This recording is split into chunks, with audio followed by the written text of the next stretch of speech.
A game of chance consists of spinning an arrow which comes to rest pointing at one of the numbers 1 2 3 4 5 6 7 8। तो ये हमारे पास एक wheel है जिसके ऊपर 8 नंबर हैं 1 से लेके 8 तक, और ये बीच में एक एरो है और इस एरो को हम घुमा सकते हैं। ठीक है, तो नॉर्मली आपने देखा होगा कि वैसे एरो फिक्स्ड होता है और ये व्हील को आप घुमाते हो, लेकिन इस केस में वो कह रहा है कि व्हील तो ऐसा का ऐसा ही है, एरो घूम सकता है। तो ठीक है, it's one and the same thing and these are equally likely outcomes. Equally likely outcomes का मतलब ये है कि ये एरो जो है ये कहीं पे भी जाकर रुक सकता है, कोई ऐसी प्रायोरिटी नहीं है कि इसके ऊपर ज़्यादा बार रुकेगा या इसके ऊपर कम बार रुकेगा, हर किसी के ऊपर बराबर चांस है कि वो रुक सकता है। What is the probability that it will point at 8। अब वो कहता है कि आप ये फाइंड आउट करो कि अगर इस एरो को मैं एक बार घुमाता हूँ तो क्या प्रोबेबिलिटी है कि वो 8 पे जाके रुकता है। अब सबसे पहले हम ये देखते हैं कि इसकी टोटल पॉसिबल आउटकम्स कितनी हैं। टोटल पॉसिबल आउटकम्स हैं इसकी 8।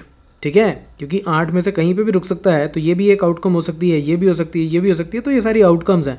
आउटकम का मतलब कि कौन सा नंबर आता है। ठीक है, तो 8 में से कोई भी नंबर आ सकता है, तो हमारे पास टोटल 8 पॉसिबल आउटकम्स हैं। अब प्रोबेबिलिटी निकालो कि जब मैं एरो को घुमाऊँ और वो 8 पे जाके रुक जाए, यानी कि 8 पे जाके रुक जाए। तो मैंने आपको तरीका बताया, ये आउटकम्स हैं, आउटकम्स की आपने लिस्ट बना ली, यहाँ तो पहले ही ऐसे बना के दी हुई हमें।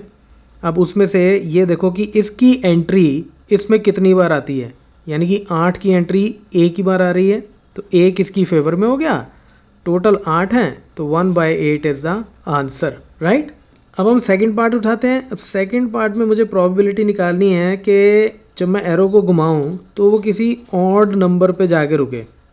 तो ऑड नंबर पे जाके रुके तो सीधी सी बात है, आप ये काउंट करो कि कितने ऑड नंबर्स हैं इसमें। तो 1 is an odd number, 3 is an odd number, 5 और 7, तो यानी कि 1 2 3 4 4 ऑड नंबर्स हैं। तो 4 इसकी फेवर में हो गए और टोटल हो गए 8, तो इसका मतलब 1/2 इज़ द आंसर।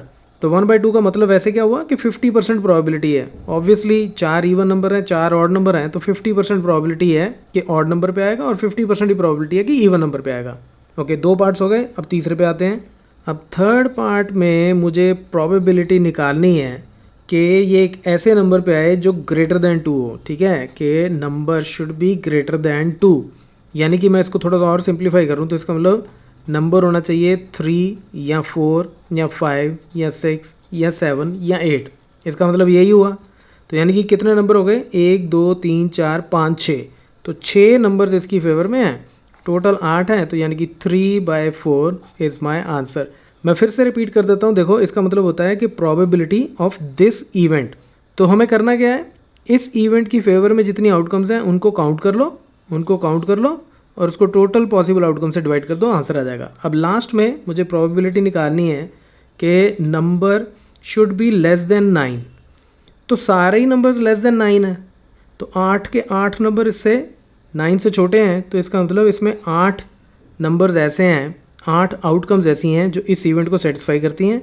टोटल भी 8 हैं, तो इसका मतलब प्रोबेबिलिटी होगी 1, यानी कि ये क्या हो गया, एक श्योर इवेंट। श्योर इवेंट क्या होता है, एक ऐसा इवेंट जो हमेशा हो, हर एक्सपेरिमेंट में जो आउटकम आए वो उस इवेंट की फेवर में हो। तो कहीं पे भी एरो जाके रुके वो हमेशा 9 से छोटे नंबर पे ही रुकेगा। तो इसका मतलब ये इवेंट जो है ये गारंटीड इवेंट है, ये श्योर इवेंट है, ये होगा ही होगा, right. So that's it from this tutorial. Keep watching मैथमाफिया।